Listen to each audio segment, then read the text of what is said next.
So I grew up in Fort Worth since I was 5 years old. I'm the youngest of four, and I always love this, they're all Aggies. So my parents didn't have a break for, I believe, about 12 years between my sister starting and then when I got out. I was an athlete, I was in the National Honor Society. I enjoyed just, I think like anybody, being outdoors, being with my friends, and was, since I was 8 years old, more excited than anything to come to college. Back in '96, I started at Texas A&M, and as a freshman, I was probably guilty of thinking I was invincible, and that included being pretty reckless with the way I spent my nights and weekends. And so kind of got progressively worse. The more times I got away with either drinking too much or drinking and driving, the more I thought I was invincible. When I started my sophomore year, this would have been the fall of 1997, I was probably at my worst stage I had ever been at for partying. And on October 23rd of 1997, I was driving through town on my way to Taco Cabana after 2 a.m. and was speeding down Texas Avenue. I was intoxicated and pulled over. And there in the parking lot of Taco Cabana, I actually was arrested for DWI. I can remember the police officer asked me, you know, is something going on tonight? And I said, yes, sir, I'm drunk and you should probably take me to jail. It was one of those things where I knew I was guilty. It was time to face it, and it was a gift from God. I was in a moment where I got to be arrested rather than hurting myself, or worse, hurting or killing somebody else. I went through the punishment phase of a DWI, and rather than trying to delay it or play any legal games, I immediately pleaded guilty at the first chance that I had.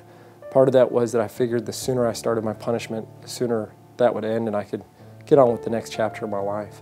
Part of the punishment, obviously, is thousands of dollars in fines and fees, meetings, not having a license for over a year. And on November 11th of 1998, I was required to go to a Mothers Against Drunk Driving Victim Impact Panel, and that was here in Bryan. My friend dropped me off. I didn't have a license, and I was a little reluctant to go, knowing that I hadn't been part of any sort of an accident. But like everything else, I went in and opened up my mind and fully participated. This mother was speaking about the death of her daughter, who was a local here in town and had been hit when she was walking down the road after her car broke down. She had been hit by a drunk driver and killed. Very powerful story, very amazing woman. And as the picture that the mother sent around came to me, I held it. The picture looked just like a friend of mine from high school. It looked like a lot of people I knew. And I remember that moment was an epiphany moment, and I call it a gift from God, because as I passed that picture on, I thought about how in just my first year at A&M I had been barely involved. I had met a lot of really dynamic student leaders. I had interacted with several of the faculty members and administration, and I just said, I've got to do something about this. I've got to find a way that good kids like me quit making such a ridiculous mistake that is easily preventable. And so I went out as the program ended and got back in my car, and my friend said, how was the night? And the first words out of my mouth was, I'm going to start the best designated driver program in the country, and I need your help. And in fact, I need the help of a lot of our friends. I selected a few key mentors in town.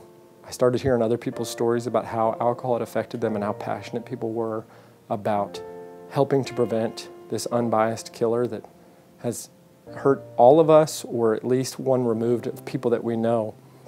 And kind of created this Genesis team of amazing student leaders. And I faced a whole lot of opposition. Most people didn't believe that a group of college kids could get together and come up with a legitimate program that took every foreseeable risk into account and built plans to reduce that risk, and contingency plans and emergency preparedness plans.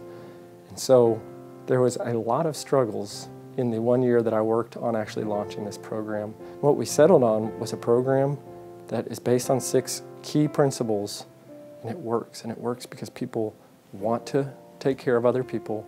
They want to use it when they're in need. They want to encourage other people in need to use it. And the community is able to embrace it because of everything that it stands for. At the very first night, we gave 36 rides, and that was already more productive than the vast majority of programs, if not every program that I had studied at the time.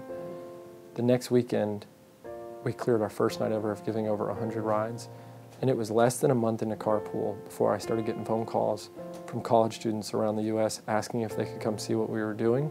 Word spread pretty quickly, And within a year, we had launched our second program at the University of Georgia. It's called Watchdogs.